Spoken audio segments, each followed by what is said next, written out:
Board only speakers will be allotted 3 minutes to speak on topics pertinent to the board's jurisdiction. No speaker will be allowed to readdress the board without express consent from a board member. Outbursts and noise will not be tolerated. Common courtesy and civility are expected at all times during the meeting. We need a motion for an adoption of the agenda.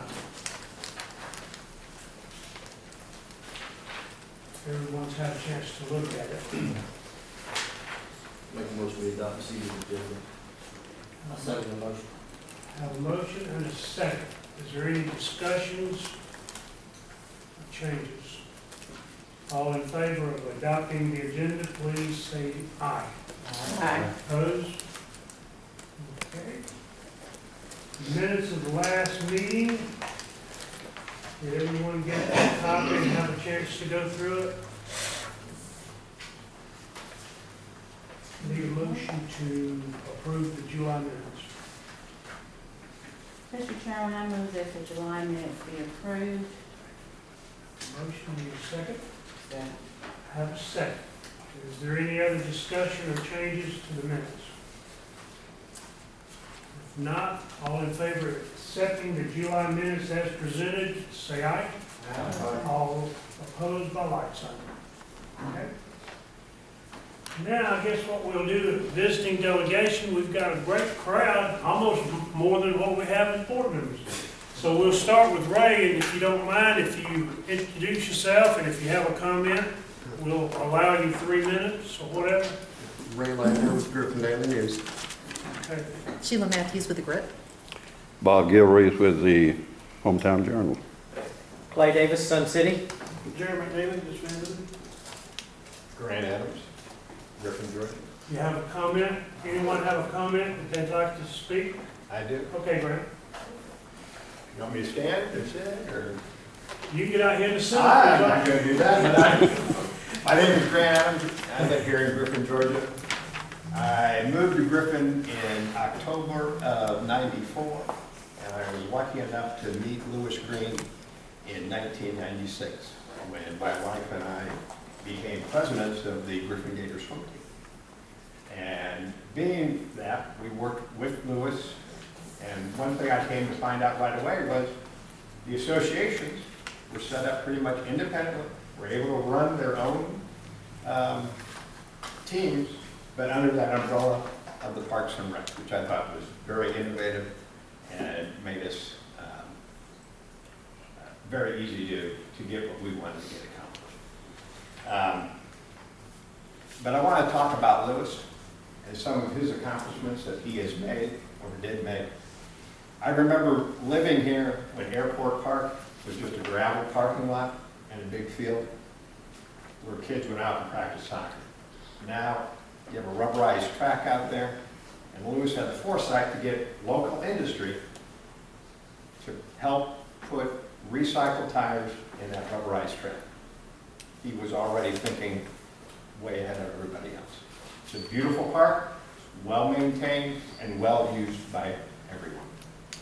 Of course, we all know about Tyus Park, a beautiful park, soccer, baseball fields, but also shows how Lewis balanced everything. He also has nature trails out there, park pavilions, so it's both recreation and a park. He was involved with Christmas lights. Every Christmas was beautiful to go out. I remember it was out in Orchard Hill. Now it's at Airport Park. Movies downtown, skate park. He was involved with that also. And I'm sure his biggest accomplishment was his senior center. Never been here except today. This is beautiful. There's probably other things that Lewis was responsible for, and I probably have overlooked them. I'm sure a lot of you know what else that Lewis accomplished.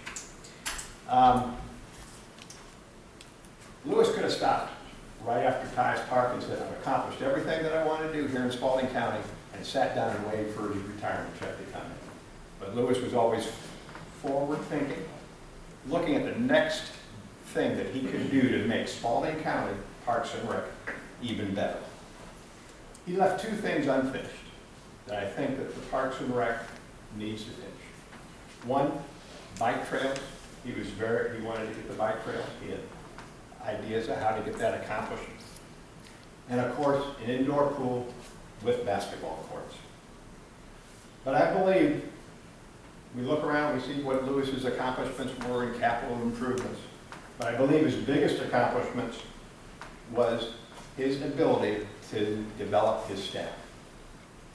They've won numerous awards throughout the state. And probably his biggest accomplishment was he was a gentleman that could balance both parks and recreation. He was able to develop the park system, and he was able to develop a very outstanding recreation. So really, the only suggestion that I have tonight, that I would suggest to all of you, is your advisory board, you can advise the county commissioners, but my feeling is that this beautiful building here should be called the Lewis Green Senior Center. Thank you, Stephen. Thank you. Appreciate it. Okay.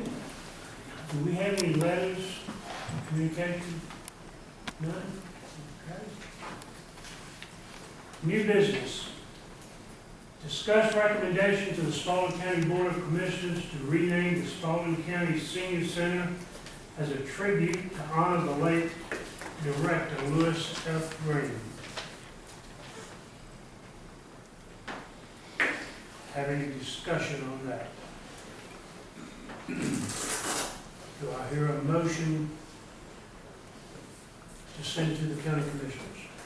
I make a motion that we send to the county commissioners a request to name this senior center after Lewis Green. I like the second. Have a motion and a second. Any other discussion? All in favor of sending this recommendation to name the senior center in honor of the Director Lewis Green, say aye. Aye. Any opposition, like sign? So moved. Okay, number 2, implement requirement that all football participants must use equipment provided by Spalding County Parks and Recreation and not be permitted to bring their own. Would you like a little background information on that? Please. We've had a few requests this year with registrations that some parents wanted to provide their child's own football equipment. What that causes for staff is having someone on site to be able to look at the equipment and make a personal judgment on the safety of that equipment that's brought in from home. We have a process whereby our helmets are certified by Rydell, and they're given the stamp of approval for safety. And with today's concussion laws and everything out there for safety, we feel it's in the best interest for the safety of our program that they use our equipment. We go to great lengths to make sure our equipment is up to date and certified and ready for safe play. Any questions? Well, they asking to cut down on the cost of playing or something? What that, if they were permitted to bring their own equipment, they would only not be charged the $25 equipment deposit. Now, when you say equipment, Calvin, what other than the helmet are you talking about? Shoulder pads, pants, things of that nature. So, I mean, what would be a not acceptable shoulder pad? There are lots of, I think, Could be the strapping isn't cheaper. up to par. Yeah. I mean, I personally, I wouldn't think a parent would suit their child up in hand-me-down things, but it does put our staff in the position of having to make a judgment call on a personal level, rather than on an official child agency. safety being a question. I mean, the Parks and Rec we're stewards of the kids and what's going on, so their safety's in our best interest, and so there's got to be a qualification process, I guess, for the padding needs, at least for the shoulder pads and helmets and the pant pads. And we just purchased a great number of helmets recently because of new laws coming out that disqualified 10-year-old helmets. So we had to, On we were those, proactive in that. on the helmet, we had a problem last year with chin straps. And a lot of parents had to go out and purchase chin straps. You have, children out there with their own chin strap, their own mouthpiece, and they have the undergarment, which is not purchased by the recreation department. So if we, were to vote on this, what particular equipment are we saying they're not allowed to wear? We're talking about the helmet, shoulder pads, and the pants, which of course we provide with the sewn-in pads. So basically, the helmet already have the Spalding County emblem on it. It has we put the emblem on there, the logo, Okay. yes. So they want, the only thing that we'd be looking at would be the shoulder pad, because it wouldn't be feasible for them to wear helmet with, other than what the logo is on. It'd be easy to spot. Right. Helmet, shoulder pads, and pants. Now, many times, now the chin strap that we provide, I've seen a lot of parents prefer the hard, what do you call that composite material? Where it's a harder cover for their chin. And, I mean, there's no problem in that. They just need to make sure they will be issued a chin strap from us, and they need to make sure they return that same chin strap to us. So, Kelly, I guess my question is this. There's a $25 deposit with registration to cover your uniform. Right. And I want to say Ronnie made a statement that, you know, that they don't always recover the uniform. So, Right. you know, do those people not get their deposit back? That's what will happen. They will not get their deposit back, and then they also will be required to pay the full cost of the uniform, plus the deposit. They'll lose their deposit. So how long do they have before they can bring it back? We usually, what we're going to do this year when we instituted the $25 deposit is we're going to open City Park every Saturday after the last games and provide a way for parents, as soon as their last game is played, that Saturday they return their equipment. And usually in December, for those that have not returned their equipment, we start phone calling, sending letters, and then sending people to residences. It just seems like a lot of work, It is. a lot of work to do that, and they're surely, Well, we've lost quite a bit of number of uniforms because people never returned it. And at least we will be recouping Right. a What we're small hoping, amount of money. right, what we're hoping is that if a player quits, for example, and perhaps they're moving, that they will think, oh, I can get my $25, I need that $25 back. So they will bring their equipment back before they move or whatever life is doing. This is the first year. This with is the a first year. $25 deposit. We've never had that before. That's right. so in the past, you had no, No. No No deposit. mechanism, just had to chase no, that's what I'm it back. saying, they were just gone and you just be going out trying to find them whenever, Yes. see if you can get it back. Yes. Well, when I read this, Kelly, the thing that concerned me was, and I don't mean this as though I'm bragging, my son's way and gone from playing youth football. But, you know, you always want to give your kids a little bit better equipment. You know, if I wanted to go out and spend $180 for a better helmet, does it create a liability issue with the county if, say, somebody does do this? We would have to come up, the county would have to come up with some kind of a waiver, a release, if we did want to go that route. And then some kind of release of the staff that looked at it and said it's okay. And so y'all are y'all are like most high schools now. You have to refurbish the helmets and Yes. shoulder pads every so often, Yes. so they're okay. We're on a 2-year rotation. All right. Does anyone have anything else?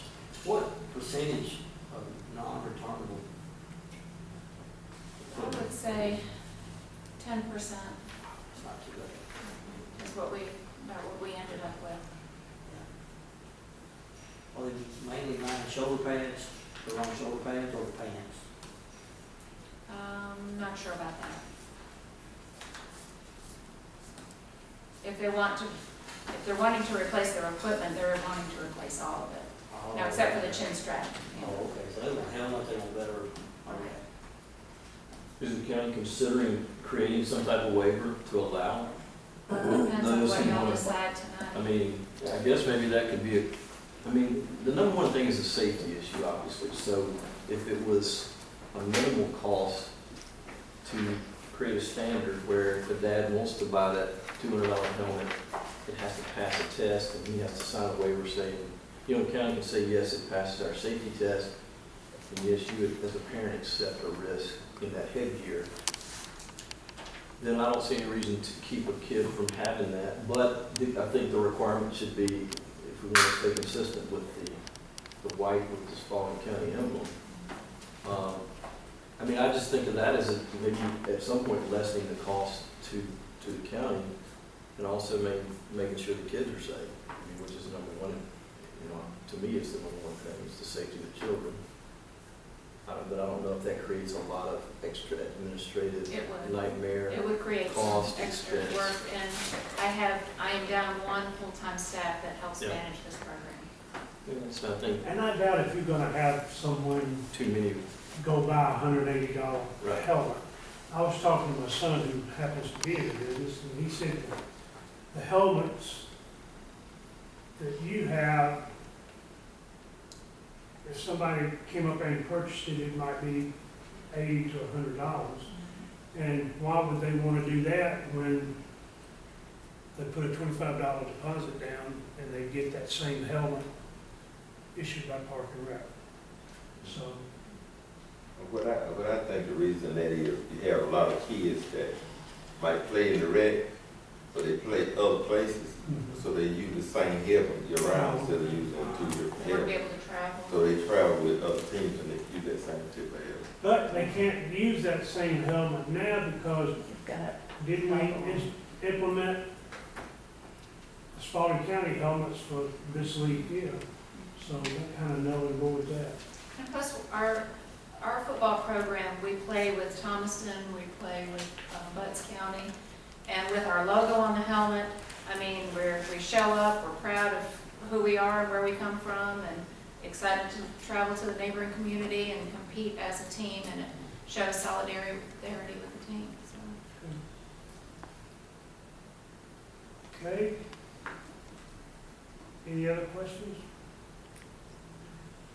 And we need a motion to implement requirement that all football participants must use equipment provided by Spalding County Park and Recreation and not be permitted to bring their own.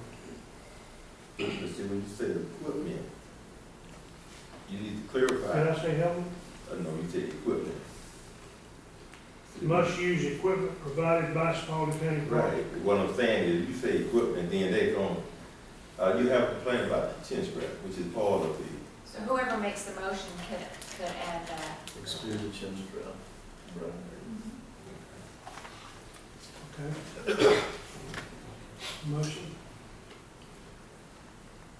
I make a motion that we implement the requirement that all football participants must use equipment, but we will exclude the chin strap, is that what, Ron?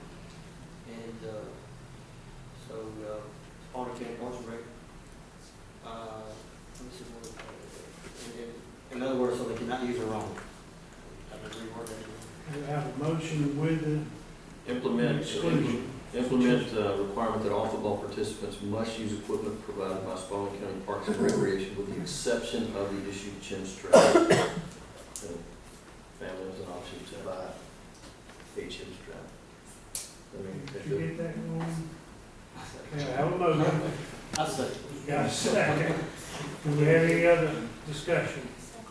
So David made the motion. Thomas seconded. All in favor of the corrected motion, say aye.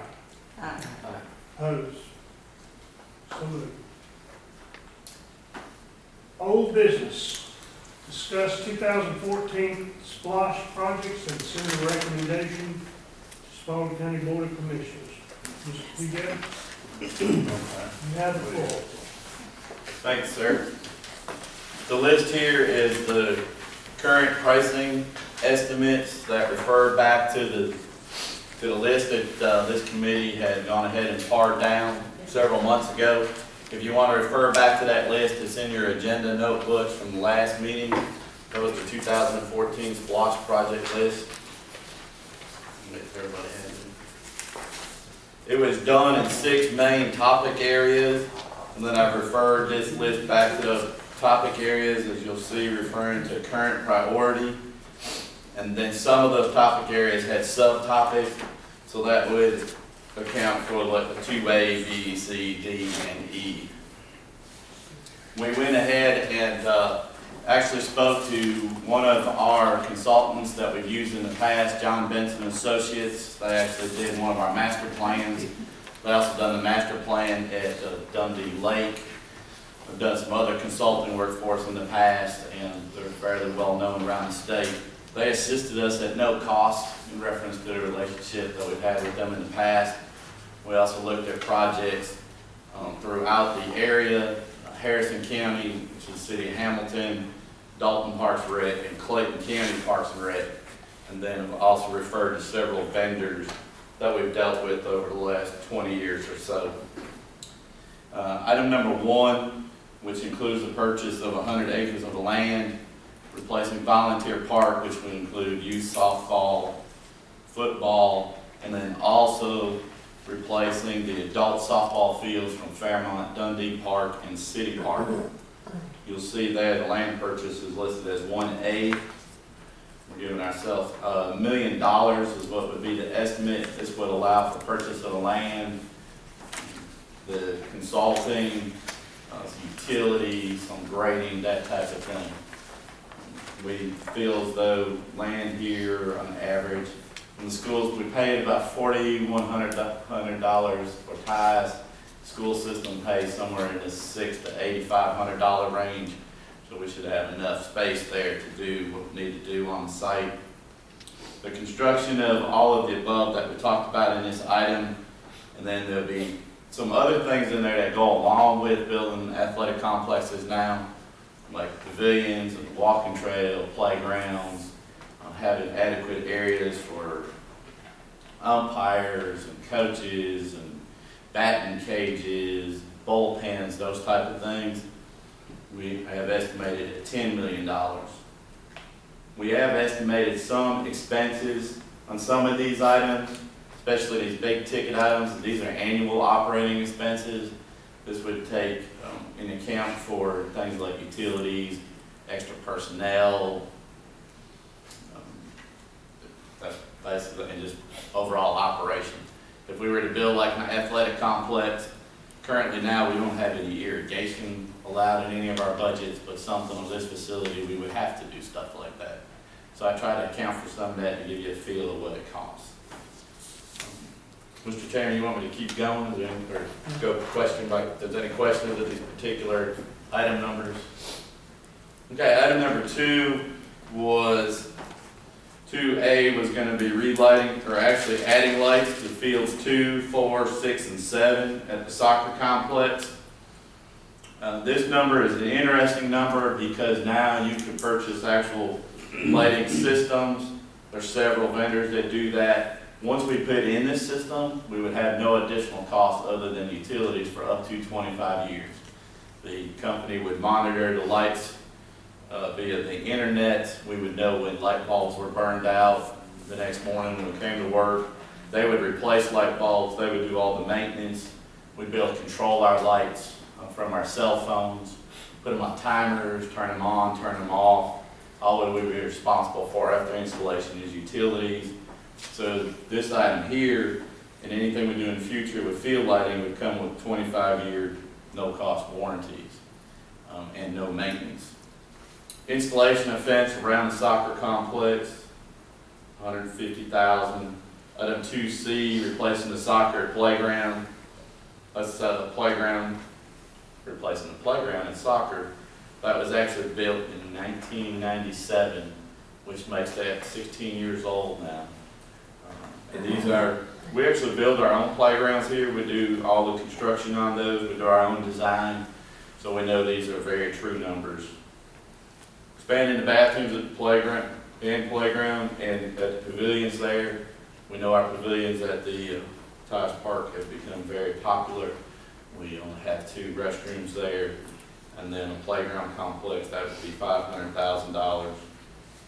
Item 2E is build a recreation center. Go back, I'm Yeah. sorry. Expand the 2D, expand the bathrooms at the playground. It should be and playground at the pavilions at Tice Park. We can make corrections there also. And how many restrooms are at the playgrounds now? There's 1 ladies, 1 men's, and we would call them stalls or holes, just 1 each. All right, I'm sorry, go ahead. Okay. Build the recreation center, that would be the double gym with indoor walking track fitness center upstairs. It's a very, very common design, it's done around the state now, and this is where the pool would be. I would say here that what we've done is we've strived to keep this number down as low as possible. What I've priced out here is what I would call a basic facility. It would be constructed a little bit differently than the senior center was here. We wouldn't have drop-down ceilings. We would use block walls instead of drywall. We would try to be very functional, but yet very basic. This would also include a 25-yard competition 8-lane pool with a timing system. There'd be limited spectator seating. Instead of building 600 or 700 seats, we would add some spaces in there for some bleachers, standard bleachers. I have spoke with Beth Horn prior to pricing this out, and she said that would meet their needs at this time because it would be indoor and it would be 8-lane. So that there alone is $10 million. And then I also put in $1 million there for grading and for parking. The logical site for this would be Tice Park, where there's already a site graded for this, and there's already some of the larger utilities in place in the ground for it. Then there would be additional rooms there for like lifeguards.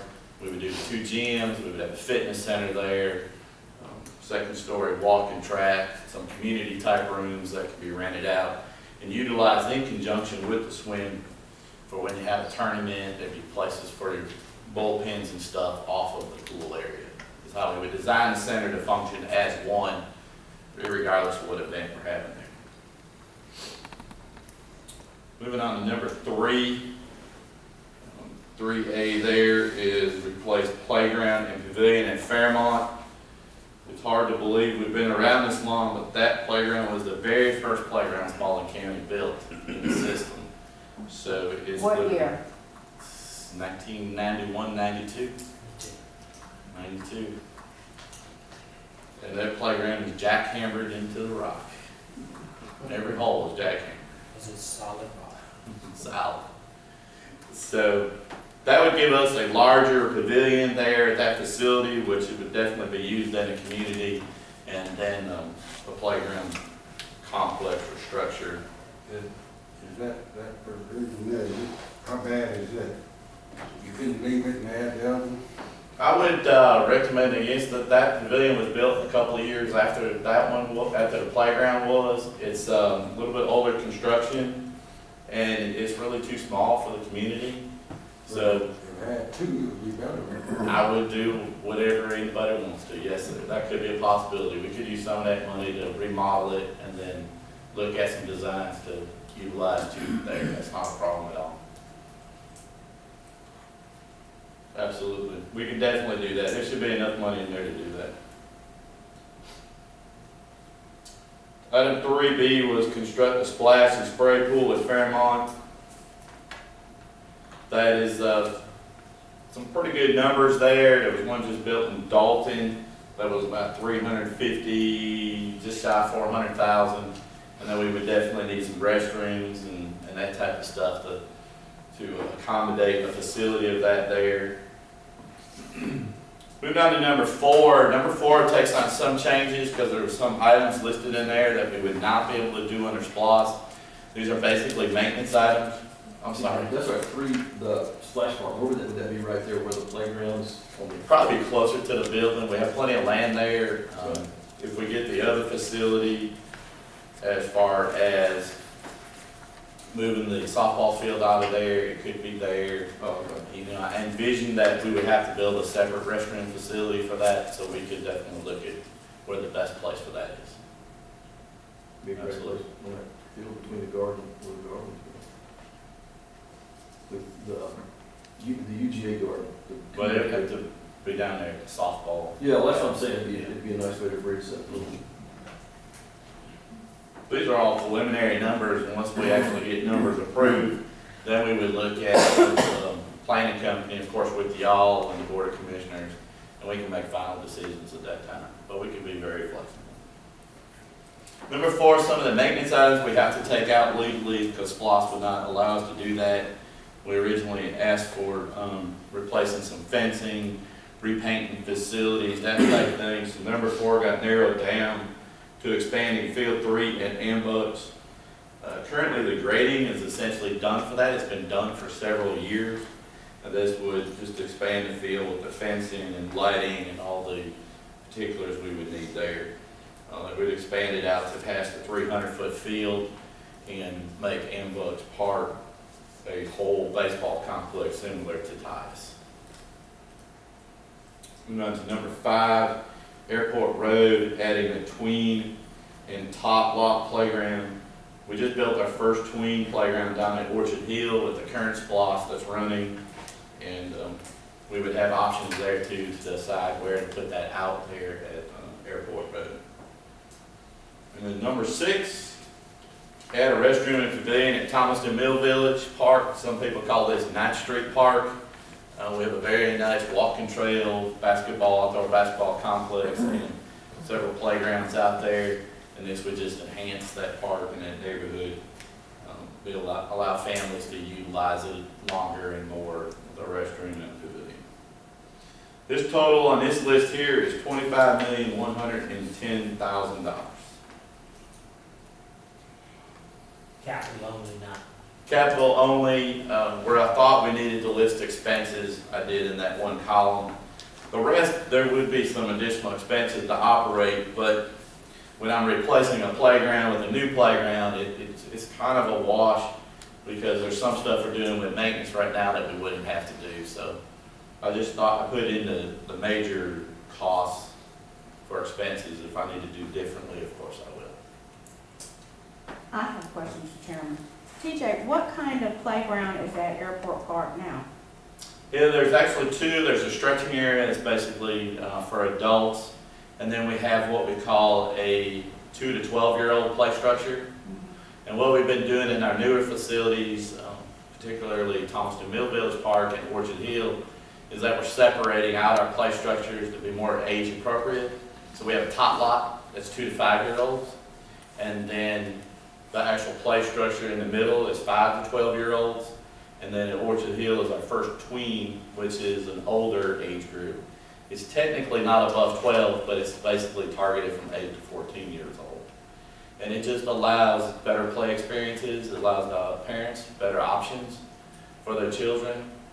It also allows for older children to have better upper mobility type exercises and activities. Because if I just design one that goes down to 2-year-olds, then I can't include the upper mobility activities. So it just gives us a better play experience for our citizens. If this would pass, would it be possible that we could find enough to put a spray pool at Airport Road? You think?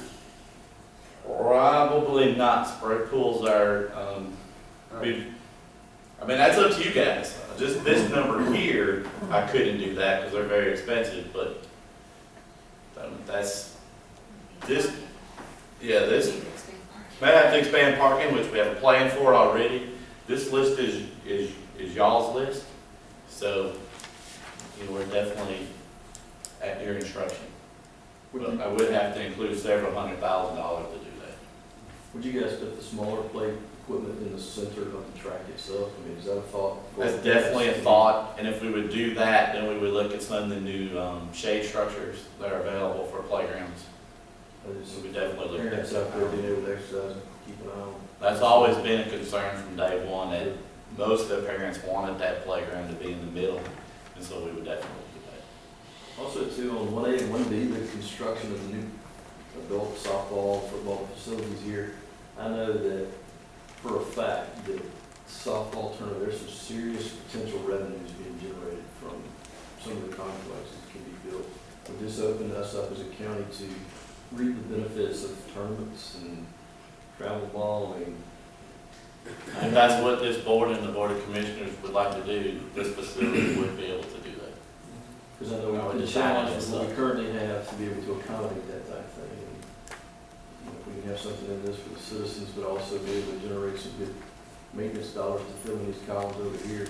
Yeah, I would look at some of the items that you would definitely want, like bullpens, individual bullpens for each team, your batting cages, areas for teams to practice, having enough fields for that, possibly sharing a large tournament field that could be used for both youth and adults. I'm gonna say large tournament field, not build a stadium, but build where there's bleacher space for about 800 people. So you could have your major games there.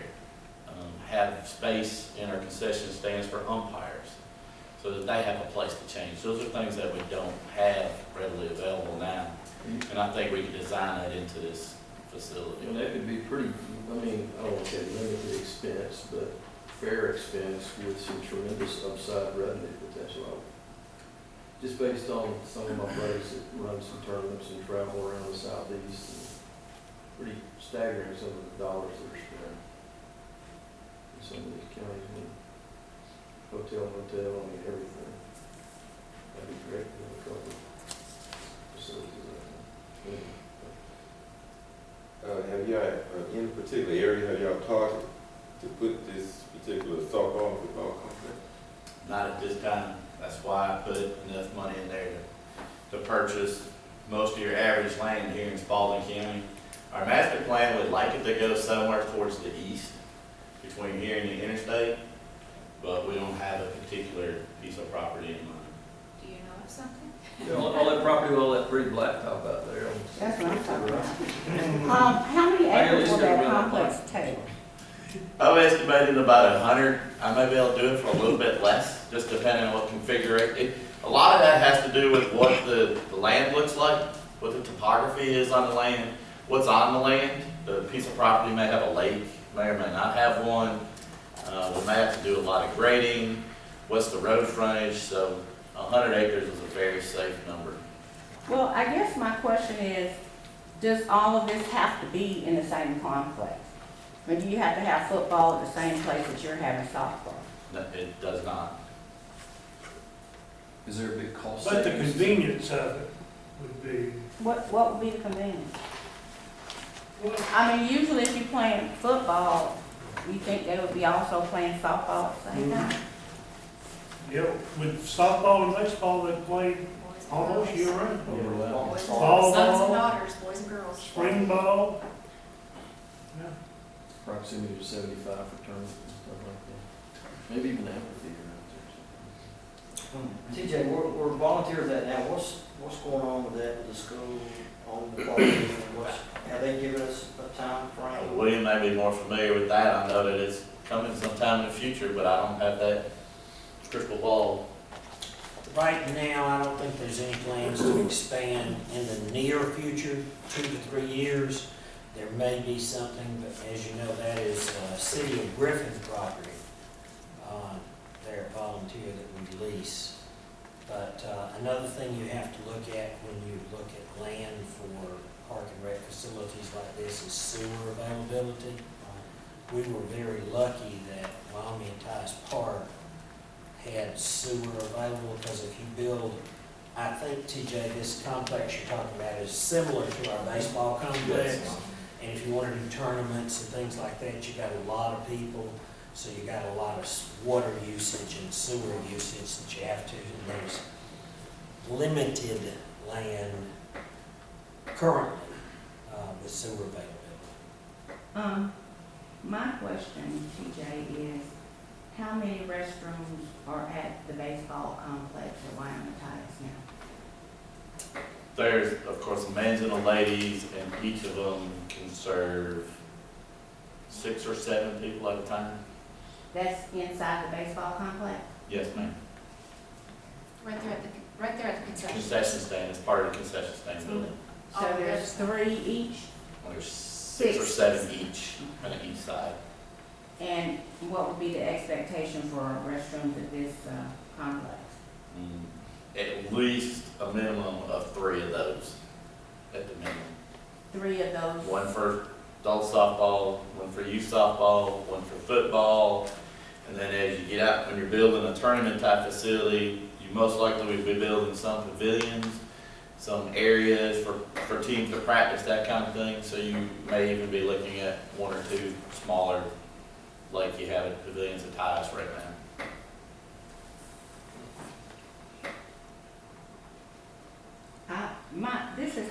I think you said something about doing the swim and dive center. You said you have enough land at Wyoming Titus.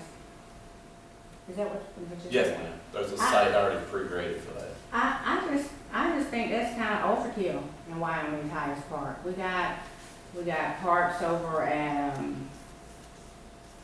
Thomas DeMille. We got the land over near the baseball field where the, off of, Quincy Street, what is it, Quilly Street? For the street. What's the name of that ball field? Dundee. You got that field, all those fields, you say you're gonna take the fences down and basically be green space. We got, 99 or 100 acres adjacent to that? I mean, it just seems to me that if we pile everything in that one area, we really don't do anything to enhance the entire park and rec situation throughout the county.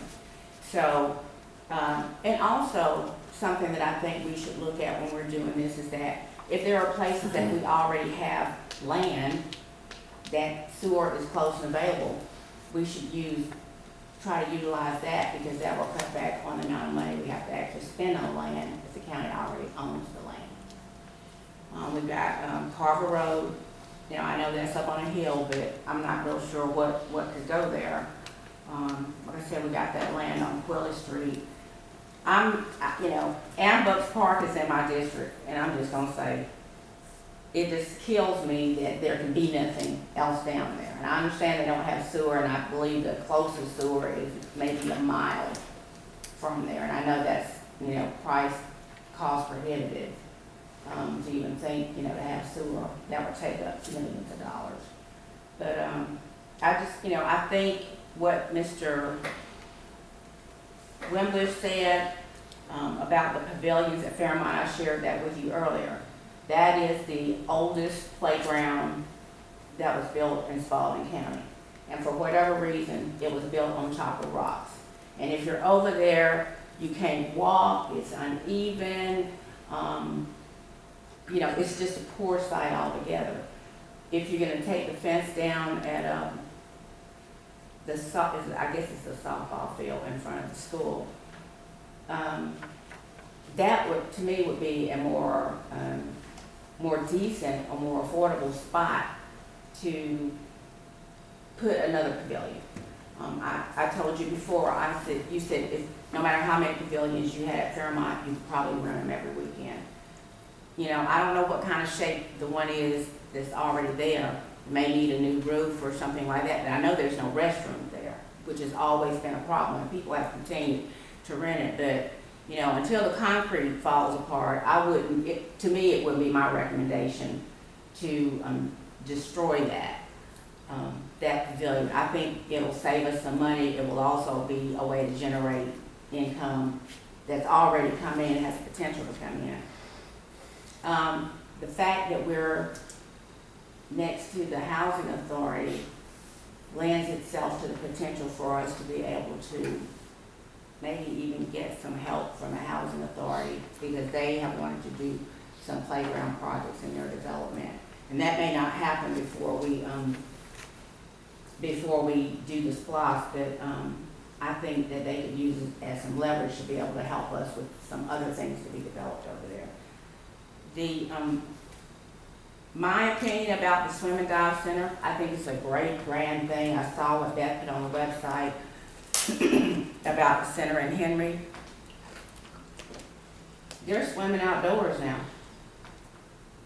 I mean, you know, I think if there's something that has to happen, it certainly needs to be a swim and dive center that can be used, you know, year-round, available to all citizens, you know, have good shower area, plenty of restrooms, all the good stuff, seating.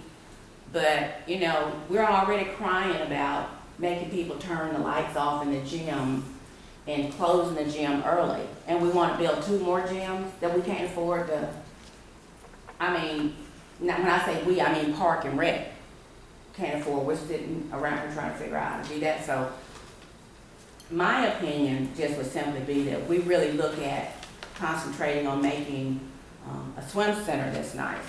If, you know, if we're gonna build another gym, there are places that a nicer gym could go, such as Ambug, such as, you know, I don't know, any other spot, but, you know, I think that that's asking a whole lot, if our goal is to get a swim and dive center. I know that was Lewis's dream, but, you know, we're looking at, after we make a decision about this and this leaves us, it still will go to the commissioners. And, you know, I'm just verbalizing now to our group what my concerns are. Not necessarily if you build it, they'll come, but if we're already trying to cut the lights off in the gyms that we got, and they're really not up to par, we might want to think about trying to fix what we got if we want to make something nicer. And my question is, at this point, are we recommending a figure, or do we need to make this presentation to the commissioners? Or are they looking for just what kind of money we're proposing for the splash? I think we have to, whatever it is that we want as our splash projects, I think we need to, if this is everything that we want to do, we need to submit that. Because the commissioner's going to look at it and they're going to say, well, you know, this is really important, I think it would do something here.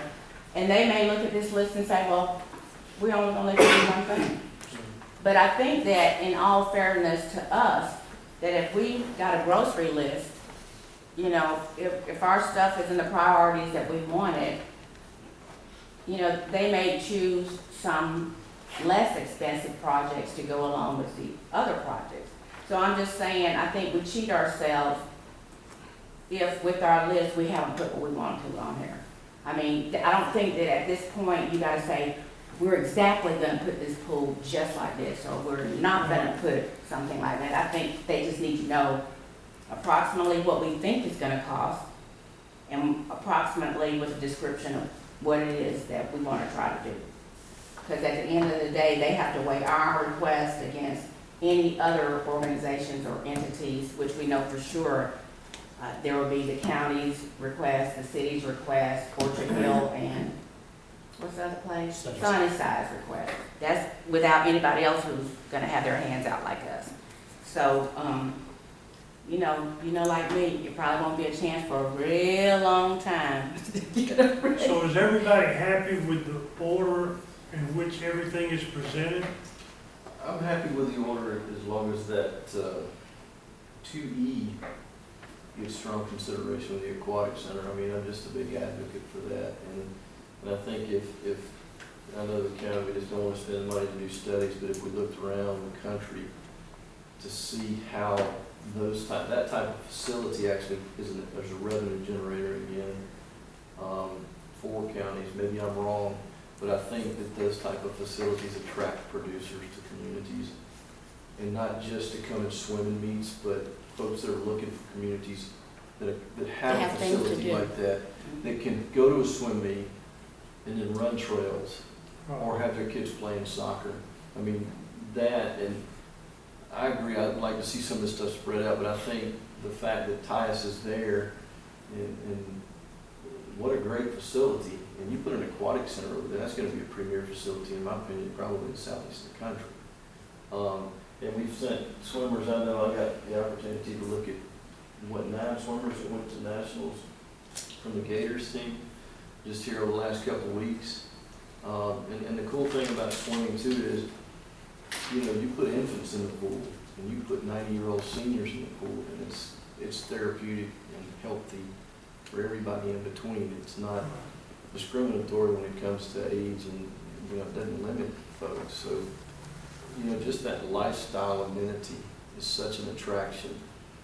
And I use the word producers because we want more people to come here into this town to be creators and producers to provide, so we can together reach out and pull those up that aren't producers. So I think that, along with, the enhancements to the soccer fields, I like that kind of steadily goes up in dollar amount, except for that 10 million before the. What I have noticed at Tice Fall is that with the baseball and soccer tournaments going over there, the traffic have became so congested, and to put an additional building in that area would be even more congested for the parking and in and out because of the 2-lane roads. And I kind of agree with Quinn on the looking for building that's already owned by the county, that you could go in and reconstruct those buildings and put a swimming facility inside of there, and in a similar location where it would be more evenly divided over the community. And that's something that we can certainly look at, and by all means do. But I think we're kind of putting the cart before the horse. Let's go after the money first, and then let's sit here and argue where we're going to put it. I mean, not argue, but discuss where we're going to put it. The important thing about this is that we're not putting the cart before the horse, because not only do we have to consider what the county says, we have to consider if it's something that the city, is going to support or come on board with. And, the old swim center was on city land. You're going to tear down the baseball fields at City Park. You got 2 fields over there. Is none of that big enough to put a swim and dive center? I mean, what I'm thinking is central location. I mean, and if you live over, if you live over here, you gotta go all the way to Wyoming, because this is where kids walk to go swimming.